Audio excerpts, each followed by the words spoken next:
Malayalam big boss season 7 ലൈവിൽ ഇപ്പോൾ നടന്നുകൊണ്ടിരിക്കുന്നത് അനുമോൾ ഇങ്ങനെ സംസാരിക്കുകയാണ്. രേണു ചേച്ചി എന്നോട് സങ്കടം വന്ന് പറഞ്ഞു, പാവട്ടോ സുധിച്ചേട്ടൻ എന്തെങ്കിലും മസ്താനി പറഞ്ഞതെന്ന് ചോദിക്കുന്നുണ്ട്.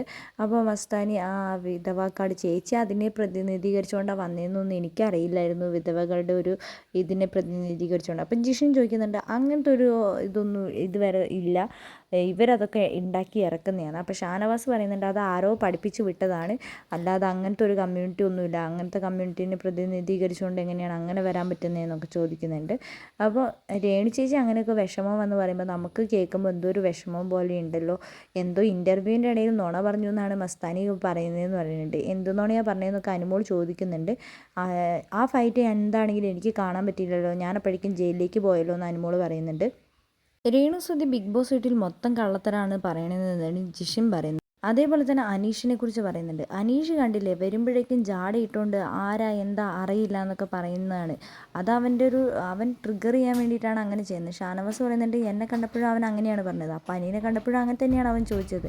അതൊക്കെ അവൻ്റെ ഒരു ഇതാണ്, സ്ട്രാറ്റജിയാണ്. കാരണം എന്താണെന്ന് വെച്ചാൽ അവൻ എല്ലാ പ്രഡിക്ഷൻ ലിസ്റ്റും അരച്ച് കലക്കി കുടിച്ചാണ് ഇങ്ങോട്ട് വന്നിരിക്കുന്നത്. എന്താണെങ്കിലും ഭാഗ്യം, ആരാന്ന് ചോദിക്കാത്തത് എന്താണെങ്കിലും ഭാഗ്യമായി. എടി നീ എന്താണ് ആ സമയത്ത് പ്രതികരിക്കാത്തതെന്ന് അനുമോളോട് ചോദിക്കുന്നുണ്ട്. നീ എവിടെ കയറി വന്ന സമയത്ത് നീ ആരാ, നിന്നെ മനസ്സിലായില്ല എന്ന് പറഞ്ഞപ്പോൾ എനിക്ക് സത്യം പറഞ്ഞാൽ എനിക്ക് നല്ല ദേഷ്യമാണ് വന്നത്. അപ്പം നീ ചോദിക്കണമായിരുന്നു, അപ്പം നീ പ്രതികരിക്കണമായിരുന്നു എന്നൊക്കെ അനുമോളോട് പറയുന്നുണ്ട്. അനുമോൾ അതിനൊന്നും തന്നെ മിണ്ടുന്നില്ല. അതിനുശേഷം അനുമോൾ വിഷയം മാറ്റി ചോദിക്കുന്നുണ്ട്, ചേട്ടൻ ട്രിവാൻഡ്രത്തുനിന്നാണോ വരുന്നത് അതോ കൊല്ലത്തു നിന്നാണോ വരുന്നതെന്നൊക്കെ ചോദിക്കുന്നുണ്ട്. ഞാൻ കൊല്ലത്തു നിന്നാന്ന് പറയുന്നുണ്ട്. ആ സമയം അനുമോൾ പറയുന്നുണ്ട്, നാളെ സാബുമാനോട് ചോദിക്കാം, സാബുമാൻ അവിടെ എങ്ങനെയുണ്ട്, മഴയുണ്ടോ, കാലാവസ്ഥയൊക്കെ എന്താണെന്ന് അവനോടേ ഞാൻ ചോദിക്കുകയുള്ളൂ, വേറെ ആരോടെങ്കിലും ചോദിക്കാന്ന് പറഞ്ഞപ്പോൾ വേണ്ട, അവനോട് മാത്രമേ ഞാൻ ചോദിക്കുകയുള്ളൂ എന്ന് അനുമോൾ പറയുന്നുണ്ട്. സാബുമാൻ മതി എന്ന് പറയുന്നുണ്ട്.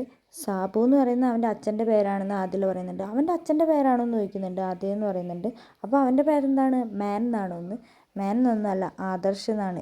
അവൻ്റെ ഒഫീഷ്യലായിട്ടുള്ള പേര് അത് തന്നെയാണ്.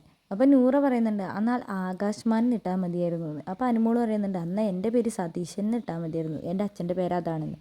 അപ്പോൾ ജിഷിൻ പറയുന്നുണ്ട്, അത് മതിയായിരുന്നു നിനക്ക്, കലിപ്പിട്ട സതീശൻ എന്നായിരുന്നു നിനക്ക് ഇടേണ്ടതെന്ന്.